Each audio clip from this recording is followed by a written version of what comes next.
ওং নমো ভগবতে বাসুদেবায় নমঃ। জয় শ্রীকৃষ্ণ। রাধে রাধে।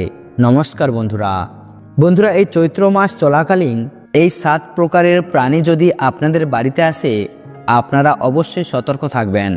কারণ এই প্রাণীগুলি ইঙ্গিত দেয় যে আপনাদের ভাগ্য বদলাতে চলেছে, আপনাদের খারাপ দিন শেষ হতে চলেছে। এইগুলি এমন 7টি প্রাণী যা অত্যন্ত শুভ। এই প্রাণীরা যে বাড়িতে যায় সেই ঘরে উন্নতি কেউ আটকাতে পারে না। এই 7টি প্রাণীর মধ্যে এমন অনেক প্রাণী রয়েছে যা কোনো না কোনো দেবদেবীর প্রতিনিধি হিসাবে কাজ করে। তাই প্রতিটি মানুষের এই প্রাণীদের সম্বন্ধে জানা খুবই গুরুত্বপূর্ণ।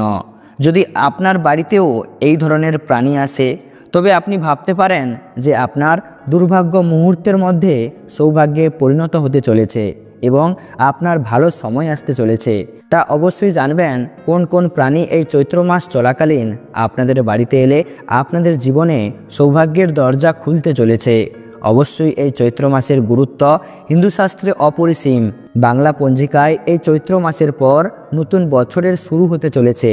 তাই বন্ধুরা অবশ্যই বিস্তারিতভাবে জানবেন যে এই চৈত্র মাসে কোন কোন প্রাণী বাড়িতে এলে আপনার দুর্ভাগ্য মুহূর্তের মধ্যে সৌভাগ্যে পরিণত হতে চলেছে। তাই বন্ধুরা এই সব কিছুই আপনাদের সাথে আজকের এই ভিডিওতে বিস্তারিতভাবে আলোচনা করা হবে। তাই অবশ্যই আমার প্রিয় সকল ভক্তগণ ভিডিওটি ভক্তি ভালোবাসা শ্রদ্ধার সহিত অবশ্যই শ্রবণ করবেন। আর এই চ্যানেলে নতুন হয়ে থাকলে দয়া করে চ্যানেলটি সাবস্ক্রাইব করবেন, কারণ পরবর্তী সময়ে এই ধরনের নতুন নতুন ভিডিও বা তথ্য পাওয়ার জন্য। এবং ভিডিওটিতে অবশ্যই ভক্তি ভালোবাসা শ্রদ্ধা দিয়ে একটি লাইক করবেন আর কমেন্টে অবশ্যই জয় শ্রীকৃষ্ণের জয় বা আপনাদের ইষ্ট দেবতার নামটি অবশ্যই লিখবেন। বন্ধুরা আমাদের হিন্দু শাস্ত্র মতে চৈত্র মাস বছরের শেষ মাস হতে চলেছে। এই চৈত্র মাস শেষ হওয়ার পর পুনরায় শুরু হবে নতুন বছর, অর্থাৎ পয়লা বৈশাখ। তাই অবশ্যই এই চৈত্র মাস শেষ হওয়ার আগে, নতুন বছরের আগমন হওয়ার আগে আপনাদের বাড়িতে এই 7টি প্রাণীর আগমন যদি ঘটে, তাহলে আপনাদের দুঃখের দিন শেষ হতে চলেছে। হিন্দু শাস্ত্র মতে এই চৈত্র মাসে বহু রীতিনীতি পালন করার মাধ্যমে আমাদের নানান সমস্যা কাটিয়ে উঠতে পারি। চৈত্র মাস হলো অত্যন্ত পবিত্র একটি মাস। এই মাসে নানা কাজের মাধ্যমে আমরা আমাদের ঘুমন্ত ভাগ্যকে জাগিয়ে তুলতে পারি। আর আমাদের জীবনে সমস্যা না এলে আমরা জীবনের সুখের পথটি খুঁজে পাই না। তাই বন্ধুরা অবশ্যই আপনার ভাগ্যটি বদলাতে অবশ্যই সতর্ক থাকবেন। এই চৈত্র মাসে এই প্রাণীগুলি যদি আপনার বাড়িতে আসে, তাহলে তাদের ভুল করেও তাড়াবেন না। এতে মা লক্ষ্মী স্বয়ং আপনাদের বাড়িতে বাস করবেন। বন্ধুরা জ্যোতিষশাস্ত্র অনুসারে এই 7 প্রকারের প্রাণী যদি আমাদের বাড়িতে আসে, তবে আমাদের বোঝা উচিত যে আমাদের ভাগ্য বদলাতে চলেছে, আমাদের খারাপ দিন শেষ হতে চলেছে। এইগুলি এমন 7টি প্রাণী যা অত্যন্ত শুভ। এই প্রাণীরা যে বাড়িতে যায় সেই ঘরে উন্নতি কেউ আটকাতে পারে না। এই 7টি প্রাণীর মধ্যে এমন অনেক প্রাণী রয়েছে যা কোনো না কোনো দেবদেবীর প্রতিনিধি হিসাবে কাজ করে। তাই প্রতিটি মানুষের এই প্রাণীদের সম্বন্ধে জানা খুবই গুরুত্বপূর্ণ। যদি আপনার বাড়িতেও এই ধরনের প্রাণী আসে, তবে আপনি ভাবতে পারেন যে আপনার দুর্ভাগ্য মুহূর্তের মধ্যে সৌভাগ্যে পরিণত হতে চলেছে এবং আপনার ভালো সময় আসতে চলেছে। এই 7 ধরনের প্রাণী যে বাড়িতে যায় সেই বাড়িতে প্রবেশ করেন মা লক্ষ্মী স্বয়ং। এই 7 ধরনের প্রাণী সেই বাড়িতে প্রবেশ করে যেই বাড়ির সদস্যদের ভাগ্য ফিরতে চলেছে। অন্যথায় সবার বাড়িতে এই প্রাণীরা প্রবেশ করে না। তাই বন্ধুরা সর্বদা আপনার ঘর পরিষ্কার পরিচ্ছন্ন করে রাখতে হবে। আপনার বাড়ির দরজায় কখনোই নোংরা চপ্পল রাখবেন না। সময় মতন ঘরের জানালা খুলে রাখুন, যাতে মা লক্ষ্মী এসে আপনার বাড়ি থেকে ফিরে না যায় এবং মা লক্ষ্মী আপনার ঘরে প্রবেশ করে। তো চলুন বন্ধুরা জেনে নেওয়া যাক সেই 7টি প্রাণীর সম্পর্কে, যেইগুলি আপনার বাড়িতে আসার অর্থ আপনার ভাগ্য ফিরতে চলেছে। নাম্বার 1, মৌমাছি। বন্ধুরা যদি হঠাৎ করে মৌমাছি আপনার ঘরে বা ঘরের আশেপাশে মৌচাক তৈরি করে, তবে এটি বাড়ির সদস্যদের আর্থিক উন্নতি হওয়ার লক্ষণ। বাড়িতে বা বাড়ির আশেপাশে মৌমাছি মৌচাক তৈরি করলে বুঝবেন আপনার দরিদ্র ও দুঃখ কষ্টের অবসান হতে চলেছে। মৌমাছিকে সৌভাগ্য এবং সাফল্যের প্রতীক হিসাবে বিবেচনা করা হয়। তারা আত্মবিশ্বাস, বিশুদ্ধতা এবং উৎপাদনশীলতার প্রতিনিধিত্ব করে। এই কারণে বাড়িতে মৌমাছির মৌচাক রাখা একটি ইতিবাচক প্রতীক হিসাবে বিবেচিত হয়। এটা বিশ্বাস করা হয় যে এই মৌমাছিরা অমরত্বের ও প্রাচুর্যের প্রতীক এবং ব্যক্তির জীবনে ভাগ্য এবং অর্থ আকর্ষণ করে। নাম্বার 2, প্রজাপতি। বন্ধুরা, যখন বাড়িতে প্রজাপতি আসে সে অনেক শুভ লক্ষণ নিয়ে আসে। প্রজাপতি যেমন রঙিন তেমনি প্রজাপতি আমাদের জীবনে রং ছড়ায় আর আমাদের জীবন আনন্দে ভরে ওঠে।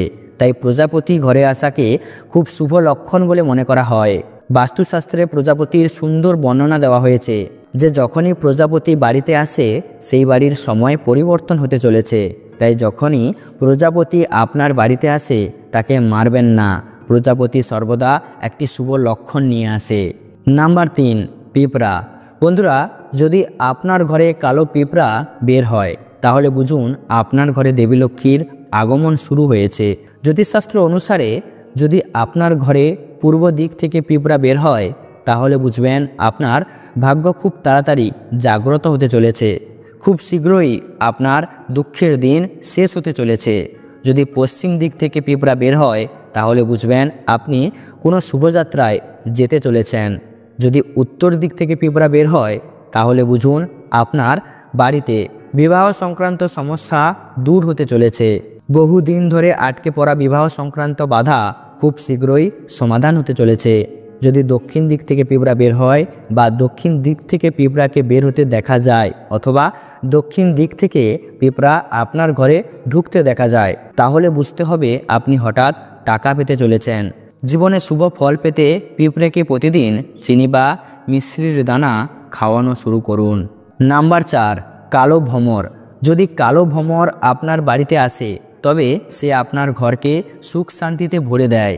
এতে করে আপনার জীবনে এত সুখ আসবে যা আপনি কল্পনাও করতে পারবেন না। ভ্রমর আপনার জীবন পরিবর্তনের সংকেত নিয়ে আসে। বাস্তুশাস্ত্র অনুসারে বলা হয় যে ঘরে ভ্রমরের আগমন হয় সেই ঘরে ভগবান কুবেরের প্রবেশ ঘটে। ভগবান কুবের তার জন্য ধন সম্পদের ভাণ্ডারের দরজা খুলে দিতে চলেছেন। তবে ভ্রমর ঘরে এলে তাকে বিরক্ত করবেন না। আপনি এর থেকে অনুমান করতে পারবেন যে আপনার ভাগ্য বদলাতে চলেছে। নাম্বার 5, বিছে।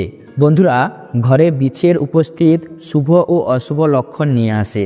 আপনি যদি আপনার পূজার ঘরে বিছে দেখেন তবে এটি সৌভাগ্যের লক্ষণ। এছাড়াও আপনি যদি দেখেন আপনার ঘরে বিছে দেখা যায় আবার হঠাৎ অদৃশ্য হয়ে যায় তাহলে বুঝবেন আপনার কোনো আটকে থাকা কাজ সম্পূর্ণ হতে চলেছে। আবার যদি বাড়ির মূল দরজা দিয়ে একটি বিছেকে ঘর থেকে বেরিয়ে যেতে দেখা যায় তবে বুঝবেন এটি বাড়ির সমস্ত সমস্যা নিজের সাথে নিয়ে যাচ্ছে। কিন্তু যদি ঘরের ভেতরের দিকে আসতে দেখা যায় তবে এটি বাড়িতে সমস্যা নিয়ে আসছে।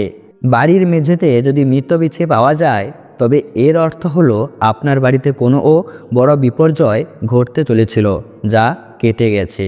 তবে বাস্তুশাস্ত্র অনুসারে যদি মূল দরজা, টয়লেট বা সিঁড়ির কাছে বিছে দেখা যায় তাহলে বুঝবেন রাহু আপনার রাশিতে দুর্বল হওয়ার প্রতীক হিসাবে বিবেচনা করা হয়।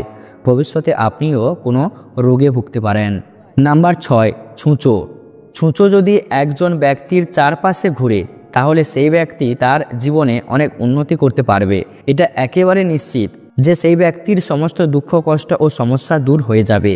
এছাড়াও বাস্তুশাস্ত্রে বলা হয়েছে যে আমাদের বাড়িতে ছুঁচো আসার লক্ষণ দেবী লক্ষ্মী ঘরে প্রবেশ করতে চলেছে। ব্যক্তির বাড়িতে হঠাৎ অর্থ লাভের সম্ভাবনা তৈরি হয়। সে ব্যবসা থেকেও হতে পারে বা যে কোনো উপায়ে হঠাৎ অর্থ পাবেন। নাম্বার 7, টিকটিকি।